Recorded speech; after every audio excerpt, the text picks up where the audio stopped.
කාර්ය හරි කරන්න ගල් ලිඳවණයට වැළලා ඉන් මේ වැල් රහට කන්ද ගිය මීදෙන් රුව දැකලා දැන් කිරිමිනි රහ කරන්න හීතල පතනේ දැකලා මින් නේරිය වැව කරන්න මහසෙන් රජ ලොව වැඳලා.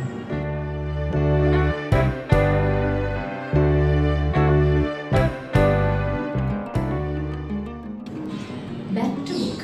අපි back to book කරා ආයමත් කතා කරන්න ලෑස්ති වෙන්නේ අලුත් පොතක් ගැන. ඒ තමයි මේ මගේ අතේ තියෙන වාපි කියන පොත. වාපි ලියන්නේ මහින්ද චන්ද්‍රසේකර. මේක අපි අතට එන්නේ සුරස ප්‍රකාශනයක් විදිහට. අපි හිතුවා මේකත් ස්වර්ණ පුස්තක සම්මානය සඳහා නිර්දේශ වෙච්ච අවසන් වටේ සඳහා නිර්දේශ වෙච්ච පොතක් නිසා මේ ගැන මුලින් කතා කරනවා නම් හොඳයි කියලා.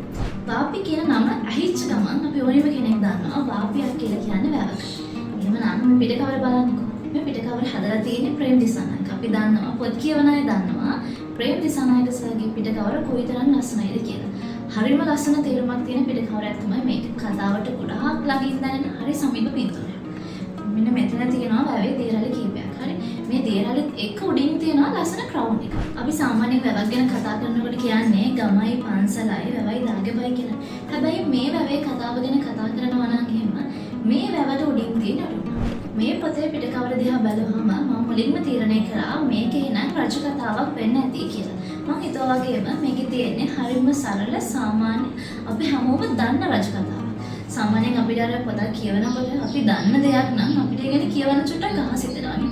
ශ්‍රී ලංකාවේ සමහර ලාවට පොත් ලියවෙනවා අපි නොදන්න මල් ගැන. අපි නොදන්න සුවඳ වල් ගැන. ලෝකේ රටේ තියෙන අපි නොදන්න නගරවල් වල තිබුණු දේවල් ගැන. සමහර ලාට අපිට ඒව කියවනකොට පුංචි කම්මැලිකමක් ඇති වෙන. ඇත්ත කතාව තමයි ඒක. හැබැයි අපි පුංචි කාලේ ඉඳලා දන්න කතාවක් නේ. හරියට නිකන් ඉස්සර අර ධර්මාශෝක පෙන්වනවා වගේනේ. අපි දන්න රජ කෙනෙක් ගැන කතා කරනවා නම් එහෙම කතාවක් කියවනවා නම් ෆිල්ම් එකක් බලනවා නම් එහෙම අපිට චුට්ටක් ගිහලා බලන්න ඉන්න ආස හිතෙනවා. අපි ගෙස් කරනවා මේකේ මම දන්න දේ මත තියෙන්නේ කියලා. අන්න ඒ වගේ මේ කතාවේ රජතුමා ගැන මෙතනින් එහාට ඔයා තීරණය කරන්න ඔයා දන්න දේ මොකද කියලා තියෙන්නේ කියලා. ඉස්සර කාලේ අනිවාර්යයෙන්ම රජ කෙනෙක් තමන්ගේ රාජ්‍යත්වයේ සම්පෝෂිතත්වය ඔප්පු කරන්න නම් අනිවාර්යයෙන්ම වැවක් නිර්මාණය කරා. ලංකාව කියලා කියන්නේ අතීතයේ ඉඳලම කෘෂිකර්මාන්තයෙන් දිනු වෙච්ච පොහොසත් වෙච්ච රටක්නේ. එතකොට රජ කෙනෙක් වුණාම තමන්ගේ රාජ්‍යත්වය තමන්ගේ රජකම පෙන්වන්න අනිවාර්යයෙන්ම වැවක් ඉදි කරා.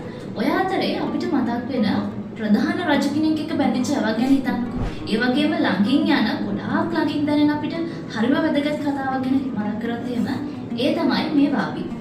වාපි ලියවෙන්නේ මහසෙන් රජතුමා හින්දා. මෙතන හැදිච්ච වාපිය තමයි මින්නේරිය වැව. අපි පුංචි කාලේ ඉඳලා ඉගෙන ගන්නවා මහසෙන් දෙයියෝ මහසෙන් රජතුමා තමයි මින්නේරිය වැව හැදුවේ කියලා. මේ පොතේ කතාව පටන් ගන්න තැනට ගියොත් එහෙම මම කැමතියි මේකේ පිදුම ගැන ඔයගොල්ලන්ට චුට්ටක් නිදහසේ කියන්න. මහින්ද චන්ද්‍රසේකර මේ පොතේ පිදුම ලියන්නේ මෙන්න මෙහෙම.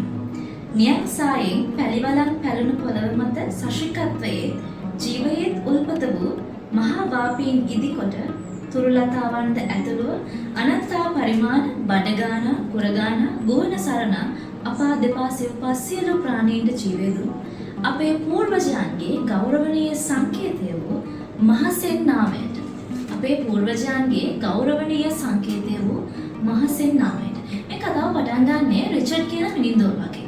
රිචඩ් කියන විදේශික මිනින්දෝරුවෙක් ලංකාවට ඇවිල්ලා මින්නේරිය වැව ආශ්‍රිතව කැණීම් පරීක්ෂණයක් සිදු කරනවා.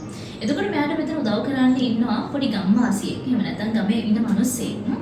එයාගේ නම තමයි කීරාල. කීරාල මෙයාට මහසෙන් ගැන, මින්නේරිය වැව ගැන ගොඩාක් දේවල් කියලා දෙනවා. අපි දන්නනේ සාමාන්‍යයෙන් අපි වැවක් ගැන, රජ කෙනෙක් ගැන, පන්සලක් ගැන කතා කරනකොට අපිට කියන්න කවි තියෙනවා. අපිට කියන්න කතාන්දර තියෙනවා. කීරාලත් ඒ වගේ. කීරාල මේ රිචඩ් කියන මිනින්දෝරුවට කවි කියලා දෙනවා, කතාන්දර කියලා දෙනවා. ඒ ඔස්සේ රිචඩ්ගේ මනස ඇඳෙන ලස්සන චිත්‍රයක්. මේ මිනින්දෝරුවගේ මනස ලස්සන චිත්‍රයක් ඇඳෙනවා. ඒ චිත්‍රය තමයි එයා දකින හීනයක් විදිහට මේ පොත ඉස්සරහට ලියාගෙන ගලාගෙන ගිහින් තියෙන්නේ. කීරාල මෙයාට මින්නේරි වැව ගැන, ඊට පස්සේ මහසෙන් රජතුමා ගැන, ඒ ප්‍රදේශයේ තිබුණ ජනප්‍රවාදයන් ගැන කතන්දර කවි කියලා දෙනකොට මේ රිචඩ් කියන මිනින්දෝරුවගේ ඔළුවේ හැදෙන හීනේ තමයි වාපි කියලා වැවක් විදියට, කතාවක් විදියට හරි ලස්සනට ගලාගෙන ගිහින් තියෙන්නේ. වාපි කියන පොත කියවගෙන යනකොට ඔබට හිතෙයි මේ මම දන්න මහසෙන්ම, මේ මම දන්න රජතුමාමද කියලා. කියන්නේ අපි පුංචි කාලේ සිංහල පොත්වල මහසෙන් රජුරෝ ගැන ඇහුවා. අපි පුංචි කාලේ බුද්ධඝම පොත්වල මහසෙන් රජුරෝ ගැන ඉගෙන ගත්තා. මේ අපි ඉගෙන ගත්ත මහසෙන් රජතුමාගේ කතාව මොකද කියලා දැනගන්න නම් වාපි අනිවාර්යෙන් ඔබට කියවන්නම සිද්ධ වෙනවා. ලංකාවේ මේ වෙලාවේ කවුරුහරි අධ්‍යක්ෂකවරයෙක් පිටපත් රචකයෙක් හොයනවා නම් රජ කතාවක්, ඉතිහාස කතාවක් වාපි තමයි ඒකට තියෙන හොඳම අවස්ථාව. ඒ කියන්නේ අපි පුංචි කාලේ ඉඳලා හැමදාම දැක්කේ ධර්මාශෝක කතාව. ඊට පස්සේ සිදුහත් ඊට පස්සේ අපි පරාක්‍රම පෞරජතුමා ගැන, දුෂ්ටගාමිනිය ගැන අපි ගොඩාක් දේවල් ඉගෙන ගන්නවා සහ අපි මේ දේවල් නිර්මාණ හරහා දකිනවා. හැබැයි අපි රජ කෙනෙක් නොකිය මහසෙන් දෙයියෝ කියන මේ රජතුමා ගැන චිත්‍රපටයක් හදන්න පුළුවන් නම් මම හිතනවා වාපි කියන පොතකින් අනිවාර්යෙන් එඩිටින මේ වගේ ලස්සන තවත් නිර්මාණයක්. ඒ කියන්නේ පාඨකයාට පොත කියවගෙන යනකොට ඒ තරමටම චිත්‍ර මවා ගන්න පුළුවන් ලස්සන කතන්දරයක් මේක. මහසෙන් රජතුමා කියන චරිතය ඇතුලේ මම ඉස්සරලා කිව්වා වගේ මහා ලොකු දෙයක් නෑ. සරල සාමාන්‍ය මහසෙන් රජතුමා ගැන කතාව තමයි මේ වාපි පොතේ තියෙන්නේ. සිරිසංගපෝදි රජුරවන්ට පස්සේ ලංකාව රජ කරන්නේ ගෝඨාභය කියන සෙන්පතිය. ගෝඨාභය සෙන්පතිය රජ වෙන්නේ මේඝවර්ණාභය කියලා. මේඝවර්ණාභය රජතුමාගේ දෙවන පුතා තමයි මේ මහසෙන් කුමාරයා කියලා කියන්නේ. එතකොට මහසෙන් කුමාරයා හදපු මින්නේරි වැවක් ගැන තමයි මේ පොතේ මම අර කියෝ වගේ සරල විදිහටම කතා කරලා තියෙන්නේ. මහසෙන් කුමාරයාගේ ලදරු අවදියේ ඉඳලා විවාහ වෙලා ඊට පස්සේ රාජ්‍ය පාලනය අරගෙන එයාගේ දෙමව්පියන්ටත් සලකගෙන අන්තිමට මේඝවර්ණාභය රජතුමා මැරිලා එතනින් පස්සේ මෙයා රට අරගෙන යන විදිහ ගැන තමයි මේ පොතේ සරල කතාව කිව්වොත් කියන්න තියෙන්නේ. හැබැයි වඩා වැදගත් දේ තමයි මහසෙන් කුමාරයාගේ පුංචි කාලේ සිදුවෙන පුංචි සිද්ධියක්. මහසෙන් කුමාරයාට රටේ රාජ්‍ය කිරුළ හම්බෙන්න කලින් එයා දකිනවා දවසක් ගම ඇවිදගෙන යනකොට නියම් සාගතේ නිසා කන්න බොන්න දේවල් නැතුව වතුර නැතුව මිනිස්සු ගම් අතහැරලා ගිහින් තියෙනවා. මේ සිද්ධිය සිද්ධ වෙන්නේ මහසෙන් කුමාරයයි එයා පසු කාලිනව විවාහ වෙච්ච පාලි කුමරියයි එයාගේ ආලුවා වෙච්ච මේඝවයි එකතු කරගෙන රිටිගල යන ගමනේදී. කුමාරයා දකින්න දේ තමයි හැමෝම අතහැරලා ගියපු ගමක නැවතිලා ඉන්න එකම එක පවුලක එදා වේගට කුසට කිසියම් හෝ දෙයක් දාගන්න නැතුව පිදුරු හැවිලි කරලා තියෙන ගෙදරක ඒ පිදුරු වාසි ඉතුරු වෙලා තියෙන පුංචි බියට එකතු කරලා කැඳ කෝප්පයක් හදන්න සූදානම් වෙන අම්ම කෙනෙක්. මහසෙන් කුමාරයා රජ වුණාට පස්සේ දෙන පළවෙනි පොරොන්දුව මොකක්ද දන්නවද? එදා එතුමා කියනවා මම රජ වුණාට පස්සේ මං මේ පුංචි කාලේ දැකපු අම්ම කෙනෙක් මේ ලංකාවේ කිසිම දවසක කිසිම යුගයක දකින්න බෑ. එයා එදා තීරණය කරනවා ලංකාවේ කවුරු රජ කිරුළට උරුමකාරයෙක් වුණත් කවුරු රජ වුණත් ආයේ කිසිම දවසක අම්මා කෙනෙක් දරුවන්ගේ බඩගින්න වෙනුවෙන් ඒ තරම් අසරණ වෙන්න ඕනේ නැහැ කියලා. එහෙම හිතන රජතුමා යුද්ධයන් ගණනාවක් පසු කරලා ඊට පස්සේ ලංකාවට ඉතාමත් වැදගත් බොහොමත් ප්‍රයෝජනවත් ඒ කියන්නේ ලංකාව කියලා කියන්නේ කෘෂි කර්මාන්තයෙන් දිනුච්ච රටක් නේ. එතකොට වාණි කර්මාන්තය කියලා කියන්නේ ඒහා සමාන ප්‍රයෝජනවත් වෙච්ච කාරණාවක්. ඒ වගේ වැව් 16කුත් ඇලවල් 12කුත් නිර්මාණය කරලා දන්නවද අන්තිමට මහාවංශ එතුමා ගැන සඳහන් වෙච්ච අන්තිම කාරණා මොකක්ද කියලා? ඒ රජතුමා බොහොමයක් පින්ද පවුද රැස් කළෝය කියලා. අනිවාර්යෙන්ම රටේ රජ කෙනෙකුට රටේ පුරවැසියන් නිසා පින් කරනවා වගේම පව් කරන්නත් සිදු වෙනවා. යුද්ධයක් තියෙනවා කියලා කියන්නේ ලේසි පාසු කාරණාවක් නෙමෙයි. සමහර විට එදාට ඒ රජතුමාට නිින්ද නොයනවා වෙන්න පුළුවන්. ඊට පහවදා දවසට ඒ රජතුමාට කෑම කටක් ගිලින්න බැරි වෙනවා වෙන්න පුළුවන්. අපි හිතනවා රටක් පාලනය කරනවා කියන එක හරි ලේසි දෙයක් කියලා. හැබැයි යුද්ධයක් කරනවා කියන එක තව කෙනෙක්ගේ ප්‍රාණය නහලා අපේ මිනිස්සුන්ගේ ප්‍රාණය රකින්නවා කියන එක හරි අමාරු කාරණාවක්. අන්නේ නිසායි මහාවංශයේ මහසෙන් රජතුමා ගැන ඒ විදිහට සඳහන් වෙනවා ඇත්තේ.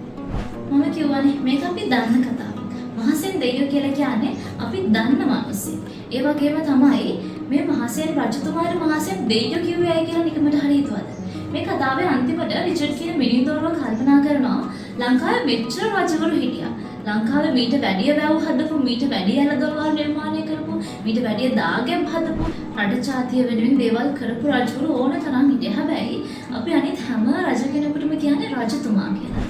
නමුත් අපි මහසෙන් රජතුමාට විතරක් කියනවා අනේ අපේ මහසෙන් දෙවියෝ කියලා. නිකමට හරි හිතන්න ඇයි එහෙම කිව්වේ? මහසෙන් රජතුමා දෙවියෙක් වෙන්න තරම් එතුමාගේ මොනවද ඒ තරම් වැදගත් කාරණාවකට තිබුණේ? රිචඩ් කියන මිනින්දෝරට ඔය ප්‍රශ්නේම ආවම මම ආයෙ පොත කියවලා කල්පනා කරා ඇත්තටම එහෙම කිව්වේ කියලා. රිචඩ් කියනවා මේ පුරාවෘත්ත කතා සේරම එයාගේ පොතක ලියාගෙන අවසානයේදී මහසෙන් කියලා කියන්නේ මහසෙන් දෙවියෙක් වුණේ ජනතාව අතරින් ආපු කෙනෙක් නිසා කියලා. හිතන්න රටේ නායකයෙක් ජනතාව අතරින් එනවා කියන එක ඒ රටේ වර්ධනයට රටේ සංවර්ධනයට කොයිතරම්නම් ලොකු හේතුවක්ද උපකාරයක්ද කියලා. සාමාන්‍ය මිනිස්යාගේ දුක දන්න සාමාන්‍ය මිනිස්යාගේ බැරිකම අඳුරන බඩගින්න අඳුරන මිනිසෙක් රජ වෙනා නම් අන්න එතන ඒ රජාව අපි හැමෝටම දෙවියෙක් විදිහට පේන එකේ මම හිතන්නේ කිසි වැරද්දක් තියෙනවා කියලා. මේ වාපි කියන පොත කියවගෙන යනකොට රිචඩ් කියන මිනින්දෝරාගේ හිතේ හැදෙන ප්‍රශ්න එයා ඒවට දෙන උත්තර තමයි අපි ශ්‍රී ලංකාවේ ඉපදිච්ච මිනිස්සෙක් විදිහට කල්පනා කරන්න ඕනේ කියලා මට වෙලාවකට හිතෙනවා. ඒ කියන්නේ රිචඩ් එක තැනක හිතනවා අවුරුදු 100 ගාණක් විදේශිකයන්ට යටත් වෙලා හිටපු මේ මිනිස්සු නේද ඊට කලින් අවුරුදු දසදහස් ගණනක් නිදහසේ හුස්ම අරගෙන තියෙන්නේ කියලා. ඇත්තටම අපි කල්පනා කරන්න ඕනේ අද අපි මේ සමහරලා නිදහසේ හුස්ම ගන්නේ ඇත්තටම අපිට නිදහස හම්බෙච්ච නිසාද? එහෙම නැත්නම් අපේ මුතුන් මිත්තෝ අපිට ඒ දුන්නු නිදහස නිසාමද කියලා. රිචඩ් හිතනවා වසර 100 ගණනක් විදේශිකයන්ගේ ආධිපත්‍යයට යටත් වෙලා හිටියත් ලංකාවේ මිනිස්සු කියලා කියන්නේ ඊට කලින් වසර 100,000 ගණනක්ම නිදහසේ හුස්ම ගත්ත මිනිස්සු නේද කියලා. තමන්ගේ කෘෂි තාක්ෂණය, තමන්ගේ වාරි කර්මාන්ත තාක්ෂණය පරපුරෙන් පරපුරට දායාද කරගන්නමින් ලංකාව කොයිතරම් ස්වයංපෝෂිත රටක් කරන්න ඒ මිනිස්සු උත්සාහ කරාද කියලා. එයා ළඟ නිදන් ඉන්න කීරාව දැක්කම එයා හදවතින්ම ලංකාවේ හිටපු ආදි මුතුන් මිත්තන්ට ස්තුතිවන්ත වෙනවා. මම හිතනවා අපිට රිචඩ් වෙන්න බැරි වුණාට අපිට මේ දේවල් ගැන ලොකුවට හොයලා බලන්න වෙලාවක් කලාවක් නැති වුණාට අපි අපේ ආදි මුතුන් මිත්තන්ට අපි හදවතින් කෘතඥ දක්වන්න ඕනේ. අපි හදවතින් මේ මිනිස්සුන්ට ස්තුතිවන්ත වෙන්න. ඒකට හේතුව තමයි ලංකාවේ තාමත් තියෙන්නේ කෘෂි කර්මාන්තය හා බැඳිච්ච රටක් විදිහටයි මේක අපි කතා කරන්නේ. ඒ නිසා අද අපිට මේක සමහර ලොකුවට දැනෙන්නේ නැති වෙයි. ඇත්තටම අපිට ඒක මහ ලොකුවට දැනෙන්නේ. ඒකට හේතුව තමයි ලංකාවේ සමහර මිනිස්සු දන්නේ නැහැ ඇත්තටම හාල් කිලෝ එකක් ගාන කීයද කියලා. හැබැයි අද වෙනකොට ලංකාවේ තාමත් ගොවියෝ ගොඩාක් ඉන්නවා. එතකොට ඒගොල්ලෝ දන්නවා වැවකින් වතුර ටිකක් අරගෙන කුඹුරක් හදාගෙන ඒගොල්ලෝගේ බඩගින්නත් නිවාගෙන ලංකාවේ අනිත් මිනිස්සු සේරගෙමත් බඩගින්න නිවන නිෂ්පාදනය කරන මිනිස්සු දන්නවා ආදි මුතුන් මිත්තු කරපු දේවල් නැත්තම් අද අපි කොයි තැනද ඉන්නේ කියලා. සමහර විට අපේ මුතුන් මිත්තු අතින් සිද්ධ වෙච්ච වැරදි තියෙන්න පුළුවන්. නමුත් ඔබ හිතන්න මේ මිනිස්සු කිසියම්ම දෙයක් සිද්ධ නොකළා නම් මුකුත්ම නොකර හිටියා නම් අද ලංකාව මේ තියෙන තත්ත්වයට ඊට වඩා පහළට එන්න තිබුණා. රිචඩ් එක තැනක රිචඩ්ගෙම ප්‍රශ්නයක් අහනවා. විදේශිකයෙක් වෙලා රිචඩ්ට මේ විදිහේ ප්‍රශ්නයක් අපේ රට ගැන හැදුනා නම් ඇයි අපිට මේ ප්‍රශ්නය ආවේ නැත්තේ?